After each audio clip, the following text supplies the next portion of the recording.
Hello, everyone. My name is Clayton Rosenbaum, and I'm a PGY1 pharmacy resident at Prisma Health Upstate in Greenville, South Carolina. My research project for the year was the evaluation of a pediatric protocol on venous thromboembolism and the timing of anti-10A levels. Myself and anyone else included in this project have nothing to disclose. A little bit of background about VTE prophylaxis in pediatrics. There's minimal research when it comes to risk factor scoring and when and how to initiate VTE prophylaxis in pediatric patients. We do see a high number of overcollection and inappropriate timing of anti-10A levels, and this is very common. And more institutions across the nation are adapting protocols for VTE prophylaxis based on risk factors. An accurate collection of levels will hopefully decrease the cost and painful stimuli from inappropriate collections on patients, decrease the number of levels that are needed to be collected, as well as lead to more correct dosing, as well as more accurate anti-10A levels. We developed a protocol in August of 2020 through a best practice alert, or BPA, that fires every 48 hours for physicians or residents that meet criteria for these patients. It labels out monitoring as well as a risk score of low, moderate, or high based on the amount of risk factors a patient may have, which then gives an indicated prophylaxis with being mechanical or pharmacological. Also within the protocol, there are dosing and level collection guidelines to be followed. We base our enoxaparin prophylactic dosing based on age and creatinine clearance as listed below.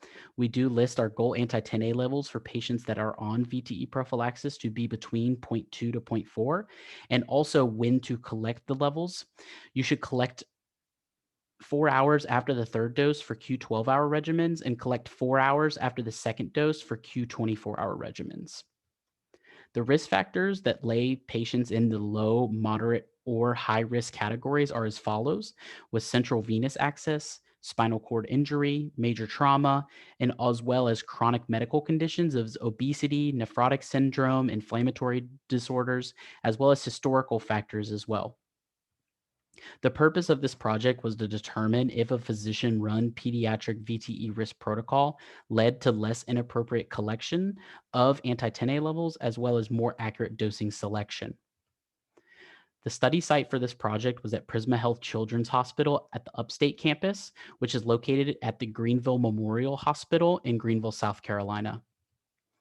For the methods of our project, our study design was a single center retrospective observational study with a pre and post protocol group, with pre group being from February of 2020 to July of 2020, and our post group being from August of 2020 to December of 2020.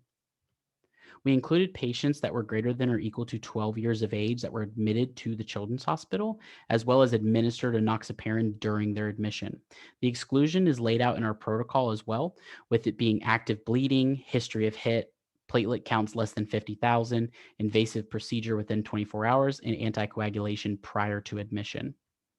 For our primary outcomes, we were looking at the timing of anti-10A levels to be more adherent with the protocol, as well as our secondary outcomes of a number of anti-10A levels that were being collected, anti-10A levels that were within goal, the physician protocol use, bleeding events that were reported, as well as dosing appropriate for patients' age and weight.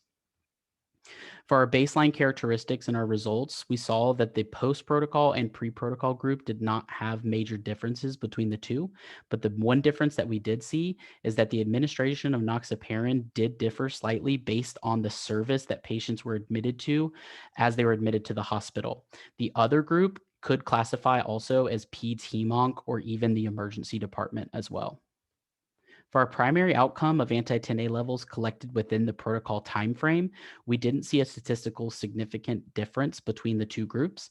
And for our secondary outcome, the only statistical significance of difference that we saw was the number of anti-10A levels collected, which was drastically lower of 1 for a median in the post-protocol group and 4 in the pre-protocol group. For our results of the usage of the best practice alert, we saw that this was accepted in 99 patients, but overrided 5,000 times. And accepted meant that the physician opened the protocol, not to say that they administered enoxaparin from the protocol. It was overrided 98% of the time, and the protocol was only actually accepted and enoxaparin was administered in only 11 patients in our study. For conclusions from our study, we found that the protocol implementation did decrease the amount of anti-10A levels collected, but high physician fatigue could be a possible cause of this high prevalence of the protocol overrides, as we did discover that it would fire every 48 hours, regardless of it being accepted or denied, or if patients were already on enoxaparin prior to coming into the hospital. For our protocol implementation, we did see that it didn't change the anti-10A level collection time, but we did realize that pharmacy actually noted and recommended 78% of all anti-10A levels that were collected.